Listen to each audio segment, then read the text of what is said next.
দয়ার নবী মায়ার নবী হাসাইন আর হুসাইনের চেহারা দেখে সহ্য করতে পারে না। ফাতেমার পেটের খিদা, আমার নবীর পেটের খিদা যেন দূর হয়ে গেছে।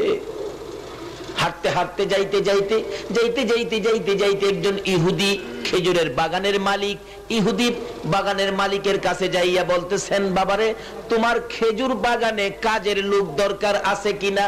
রাহমাতাল লিল আলামিন নাতিদের জন্য চাকরি নিলেন। কি চাকরি? কুয়া থেকে পানি উঠাবেন, খেজুর গাছের গুড়িতে দিবেন, 1 বালতি পানি 3টা করে খেজুর বিনিময় 8 বালতি পানি উঠাইয়া 9 বালতি উঠাবে। টান দিলে রশি ছিঁড়ে বালতি কুয়ার ভিতরে পড়ে গেছে। আমার নবী এতিমের মতো দাঁড়িয়ে আছে। ইহুদি ডাকে, পানি উঠাও না কেন? পানি উঠাবো কিভাবে? রশি ছিঁড়ে পড়ে গেছে। ইহুদি বলেন, ছিঁড়ে গেছে না, তুমি ছিঁড়ে ফেলেছো।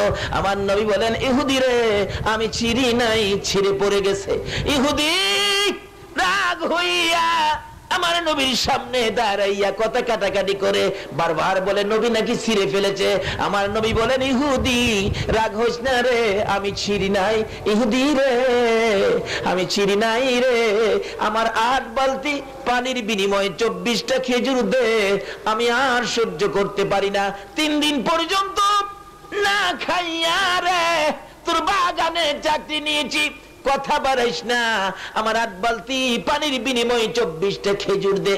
ইহুদি খেজুর আগে না দিয়াই রাগারাগি করে গো আমার নবীর সুন্দর চেহারায় থাপ্পড় লাগাইছে।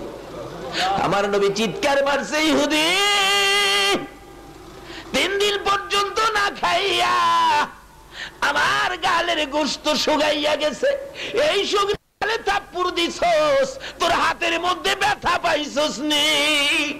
ইহুদি তখনই তার সমস্ত শরীরের পশম দাঁড়াইয়া গেছে। এটা কেমন ব্যক্তি, কেমন পারসন? থাপ্পড় দিলাম আমি, আমার জিগায় ব্যথা পাইছি নি? আমার নবীর যুদ্ধ মেশিন গান দিয়েছিল না, বোমা দিয়েছিল না, অস্ত্র দিয়েছিল না, আমার নবীর যুদ্ধ ছিল আদর্শে দিয়ে। জোরে জোরে কোন সুবহানাল্লাহ। ইহুদি আমার গালে থাপ্পড় দিছস, ব্যথা পাইছস নি? ইহুদি কই, এটা কেমন ব্যক্তি, কেমন পারসন বুঝতে পারতেছি না। ইহুদি দেরি করিস না, আমার 24টা খেজুর দে। নবীজি 24 খেজুর লইয়া যখন রওনা হবেন, আমার আল্লাহ বলেন, জিবরাইল রে আমার বন্ধুকে যায়া বল বন্ধুর হাতের সিরা বালতি বন্ধু যেন উঠাইয়া দিয়ে আসে। আমার নবীর কাছে খবর দিলে নবী বলেন, জিবরাইল রে বালতি কেমনে উঠাবো? হুজুর বালতির দিকে হাতটা বাড়াইয়া ডাক দেন, এই মৃত বালতি আপনি নবীরে চিনে। আমার নবী কুয়ার ভিতরে হাত বাড়াইয়া ডাক দিলেন, বালতি রে আয় আমার হাতে, আয় রে আয় আমার হাতে আয়। এই বলে আমার নবী ডাক দিতে দেরি, ওই মৃত বালতি আমার নবীর হাতে আসতে দেরি হলো না। বালতি হইয়া নবী চিনে, উম্মত হইয়া নবী চিনি না। লম্বা ঘটনা সংক্ষেপ করলাম। বালতি দিলেন, ইহুদি না তোমার বালতি। ইহুদি একবার কুয়ার ভিতরে যায়, কে দিল বালতি? আবার দেখে কি দিয়া উঠাইলো, কিছুই নাই, খালি হাত। ইহুদি বলেন, আমি কার গায়ে থাপ্পড় দিলাম, কার গায়ে হাত তুললাম? তাহলে শুনেছি আখিরি নবী একজন ব্যক্তি পার্সন আসছে, আমার তো মন কয় ইনি আখিরি নবী হবেন। সঙ্গে সঙ্গে নিজের হাত নিজে কাইটা ফালাইছে। কার সাথে বেয়াদবি করলে?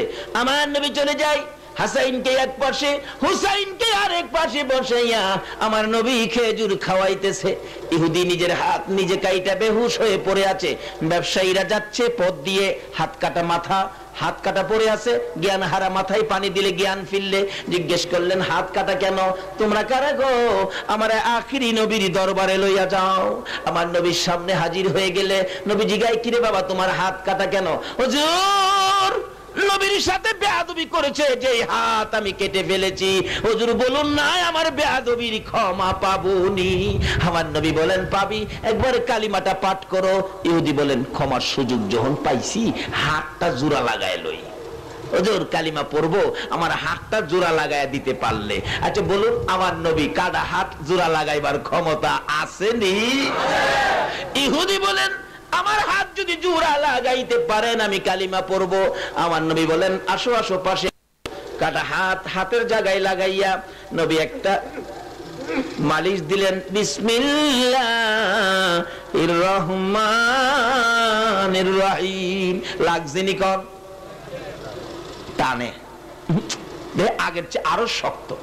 হুজুর হাতে ধরি না, আপনার কদম মোবারকে পড়ে গেলাম, বেয়াদবির ক্ষমা করে দেন, আমারে কালিমা পড়াইয়া দেন।